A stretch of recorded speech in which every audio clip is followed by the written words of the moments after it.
भिल्ल समाजामध्ये एक संत जन्माला आली, तिचं नाव होते शबरी. हा, वर संत जे सांगून गेले ना ते ऐकलं, त्यांचा उद्धार झाला. ज्यासने ऐकलं नाही त्यासने आज बी नुकसानच आहे. बरोबर आहे की नाही? हो, गणच संत सांगे निंग्यात, संत निंग्यात आमना कीर्तनकारांच्या पिढ्यान पिढ्या कपी घ्या, तरी लोक काय सुधाराल तयार नाही. म्हणाल बी ऐके करतात नाही तुम्ही.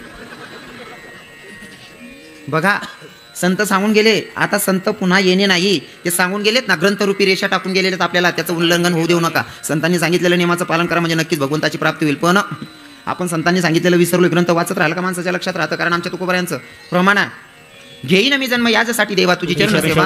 आपला जन्म आहे ना हा भगवंताच्या प्राप्तीसाठी, देवाच्या सेवेसाठी, संतांच्या सेवेसाठी आहे. पण आपण इथं आल्याच्या नंतर हुकलो, संसार करू नका असं मी तुम्हाला म्हणणार नाही.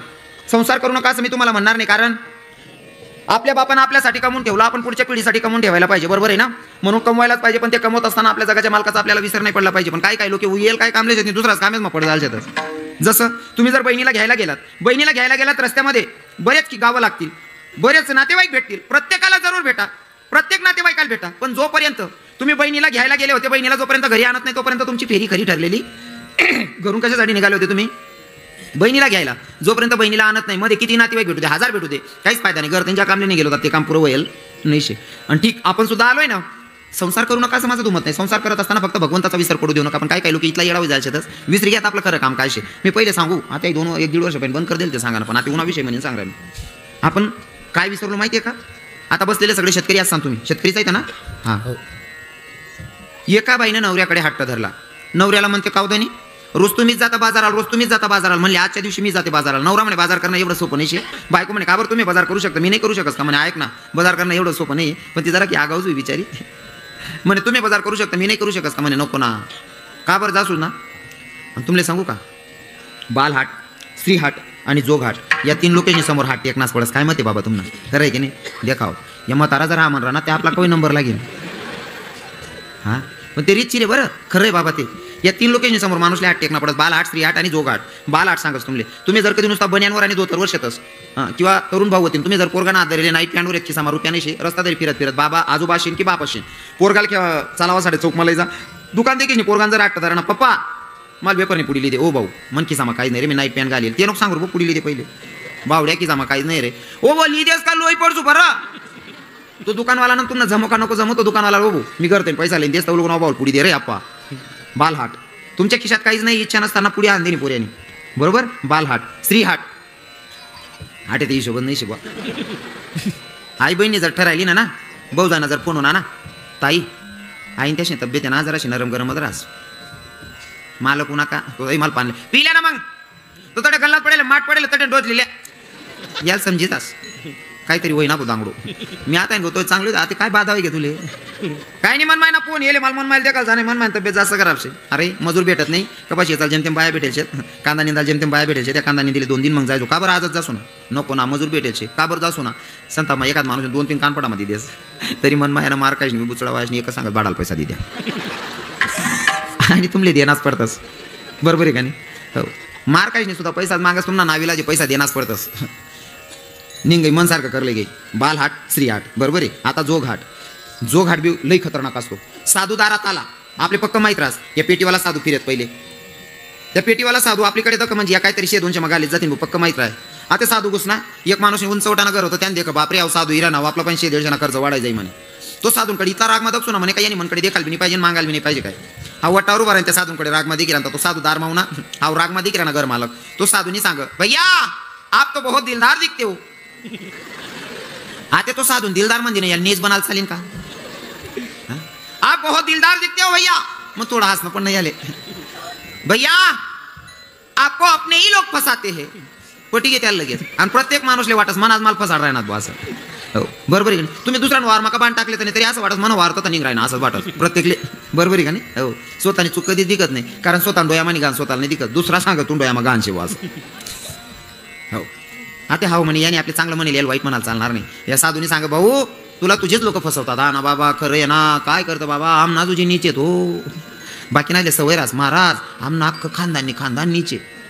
बाकीना सांगता आमना अख्खं गाव नीचे महाराज. वय ना तुला देखील समजे की मला अख्खं गाव नीचे म्हणजे तू बी नीचच आहे ना, त्याच गाव नाही तू. हा अख्खं खानदान नालायक आहे महाराज. तू बी नालायकच रे, कारण त्याच खानदान ना तू बी. बरोबर आहे ना? हां, पण त्याला पटी घे बाबा तुम्ही सांगा ना तेच करा आम नाक कांदा नाला की झाला घर नाले दुख लागस. मग त्या साधूने सांगितलं भैया आप बहुत दिलदार हो पर आपको अपने ही लोग फसाते. आपको याचले जरा अवघड जास पण या बहिणीले चालू पसाडी निघ जातं त्या साधू येता ना हाय बहिणीले फक्त इथलं सांगा ना काम आहे ताई तुझ्या पायाची माती उचलली तुझा साडीचा पदर कापलेला आहे म्हणून तुझी तब्येत अशी होती. ओ माय मागला फाडा मग मजानी दिकू ओ माय आता ते मजानी दुई गो मी आणि ना मागे साडी टाकेल तिनं बरं नको तिनेच कर माय तिनेच पदर कापावी ती उंदरेशने का खायला आहे ना मग ते साडी आई मायले ते तर आठ निघ जातं त्या 100-200 मा. भैया आपको अपने ही लोग फंसाते मने हाँ बाबा खरे आप बहुत दिलदार दिखते हो भैया पूरा सटाना गांव घूम के आया पर किसी के घर की चाय नहीं पी पर आप बहुत दिलदार दिख रहे हो बेटा आपके घर की चाय पीने का मन कर रहा है बाबा का चाय पिलाएगा बेटा आता इतना चांगला म्हणा नाही याची कसं नाही म्हणा हाँ या बाबा बाबा वट्टा और बस ना बाबा ने शुरू हो बहुत दिलदार है बेटा तू मैं पूरा सटाना घूम के आया किसी के पास से 1 रुपया नहीं लिया पर बेटा हम साधु लोग परिक्रमा लगा रहे नर्मदा परिक्रमा लगा रहे साधुओं को कुछ भोजन देगा मग आपल्या असं वाटत साधू भोजन देणं कितला होती 5-50 साधू होतील आपला असं 2-4 लाख शेतकऱ्यांना दयलच राहत गहू याले 2-4 लाख कणिक दिदी सुद्धा बो दयल घरनी दाय 4 भरानी गोरणले दाय दिदी सुद्धा मग बाबा दी टाकसूत ना मग काय देऊ बाबा कुछ नाही बेटा गावरान तूप ना 2 डब्बा दे ओ आप्पा अरे गावरान तूप मन बाप नाही खावाळेल नाही रे ओ आय बा आणि तू हाय घेवी नाही करा ना 2 डब्बा मांग राय ना मी दुसरा पण पैसा उचलीन पवारा मारेले कपाशील तू डायरेक्ट 2 तूप ना डब्बा गावरान मांग राय ना बाबा एवढी ऐकत नाही हो घर मग कपाशी बरेले हो अजून ही काय नाही सरकार भी 7,000 रुपये मांग राय ना काय करू बाबा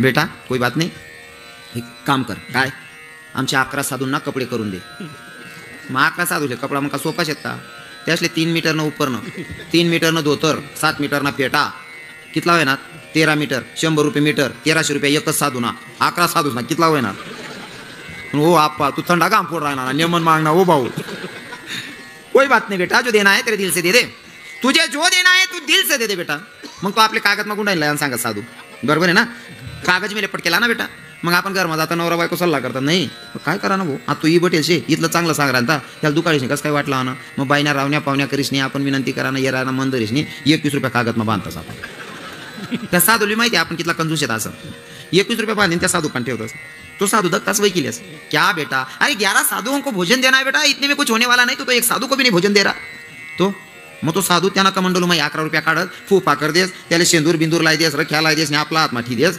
भैया ये मेरी तरफ से प्रसाद ले और ये कागज में और कुछ बांध केला मग आपल्याला आज वाटत आपण 21 दिलं होता 11 ती या काकाने ती दिनात मग आपले कमीत कमी 101 देणार आहेत का नाही ज्या साधूले तुम्ही चहा भी नाही पाहिजे राहता तू 101 उपाडलं घ्या बालहाट श्रीहाट आणि जोगहाट हे 3 लोकांच्या समोर माणसाला हात टेकावा लागतो आणि तसा स्त्री हाट आहे नाही का बायकोने हात धरला म्हणले बाजाराला जायचंय नवरा म्हणे बाजार करणं एवढं सोपं नाही का बरं तुम्ही करू शकता मी नाही करू शकत का हाय काय ऐकाव नाही सकाळी उठल्याच्या नंतर आंघोळ कर बाजाराला जाय घरातून पैसे 100 रुपये बाजार करून आण आणि बाजार झाल्याच्या नंतर मी जातो म्हणले शेतात तू बाजार करून आली का स्वयंपाक कर डब्बा बांध आणि शेतात मी तुझी वाट बघतो तिथं जेवणाला नवरा सकाळी मग वावर म्हणून घ्या आता हाय बहीण बाजार मा गई आता खेडागावनी अशीन बाजार मा येणं होतं 10 रुपये ते भाडं लागे 100 रुपया लईल होती 10 रुपया खर्च यात 90 रुपये पडेल होतात जशी उतरणी गाडी माही पहिली दुकान दे की बाशिंगसने सीजन चालू आहे लग्नास ना बाशिंगसने दुकान दे की म्हणे बाशिंगवाला म्हणे दादा हाय बाशिंग कसं दे ना भाऊ म्हणे ताई आई 80 रुपयानं 100 म्हणे एक दिदे म्हणे 40 रुपयानं 100 म्हणे सॉरी 40 रुपयानं 100 म्हणे आता 40 रुपयानं एक लिहिले ना बाई मान विचार करस माय मन दाखलपणा लगीन व्हायला होतं बाशिंग बांधीन कशी दिकून काय दिकू म्हणे मी ते मनसाठी लिहिले ना पण मन नवरानं बी ते दाखलपणे लगीन व्हायला होतं त्याच ना करता एक लिहिलेस म्हणे आई बहिणी 2 बाशिंग लिहिली ना 80 रुपयाना 10 रुपया भाडा मग खर्च होई झाला होता रायनात कितला आकू घर जावं भाडं पाहिजे का नको घर निघ आहे काकू आणि त्या काकानं सांगितलं होतं घरून का स्वयंपाक कर डब्बा बांधून वावर माहिती म्हणे आता बाईना स्वभाव रास नवी साडी घेतली का मला नेसून पावते बाई मी कशी दिसते कानातला जरी असलात ना पहिले कानमा टाकी देखू दे मी कशी दिकस हां स्वभाव रास काही बाईस ना आठे ना बाया नाहीत तशा कारण मी आठे ना काहीच सांगत नाही जडे जास्त बट ना सांगत जडे तुम कोण राहत नाही आता आई बहीण म्हणे मी दानपण बाशिंग बांधलेलं होतं कशी दिकून काय दिकू माय म्हणे पहिले बाशिंग बांधितले होते म्हणे आई बहिणी बाशिंग बांधली ना नवरान सांगितलं होतं डब्बा स्वयंपाक कर डब्बा बांधा आणि वावर माझ्या शेतात म्हणे आता आई बहिणी बाशिंग बांधली ना पीठ मळायला बसणे आता पीठ मळत असताना बाई अशी मागं पुढं हालते ना माया हालते ना बाया काहीच म्हणते ती माणशी हा म्हण राय ना म्हणजे सटाना मका तुम्ही आगे हो पीठ मळानं आता पीठ मळत असताना बाई अशी मागं पुढे हालत होती. आता मागं पुढे बाई हालत होती ना, त्या बाशिंगाच्या कड्या जरा जोरात हालत होत्या. आणि बाई मन विचार करे, मायो मी काय मजा दिक राहणू म्हणे, मायो मी काय बारी दिक राहणू, मी काय मजा दिक राहणू. हाय बहीण पीठ मळा माई येडी वगे, मी काय मजा दिक राहणू, मी काय मजा दिक राहणू. 11 वाजे घ्या, 12 वाजे घ्या, 1 वाजे घ्या, तो नवरा वार माझं वाट दिक राहणार म्हणे. कधी मन बायकोले बाजारला एकटेल दाडेल नाही. पहिल्यांदा बाजारले गई न जाणू, माणसाचा दुश्मन विचार करत नाही एवढा मन विचार करतं. कधी बायकोले एकटेल दाडेल नाही, न जाणू एकाच गाडीन चाकमा सापडीन मरी ती नाही की ऍक्सिडेंट मग.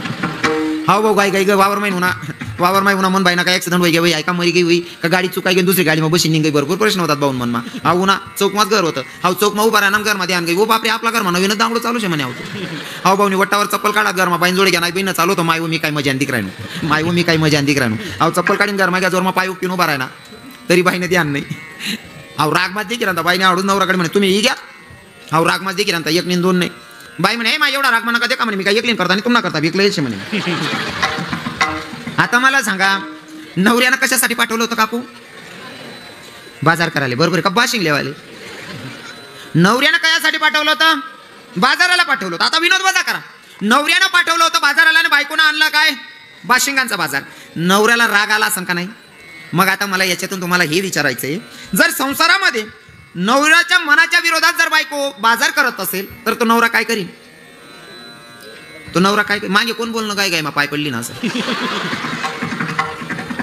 बायको जर नवऱ्याच्या मनाच्या विरोधात बाजार करत असेल तर नवरा बायकोच्या कानाखाली वाजवायला हाय काय करणार? बरोबर आहे ना. संसारामध्ये जर नवऱ्याच्या विरोधात बायको बाजार करत असेल तर नवरा बायकोच्या कानाखाली वाजवायला हाय काय करत नाही. तद्वत ज्या जगाच्या मालकानं, त्या बापानं, त्या नवऱ्यानं तुम्हा आपल्याला बाजाराला पाठवलंय आणि जाताना जर का आपण चुकीचा बाजार घेऊन गेलो तर तो नवरा हाय काय करीन का? मग बाजार करायचा असेल तर चांगला करा आणि तो बाजार आमचे संत सांगतात ना काय.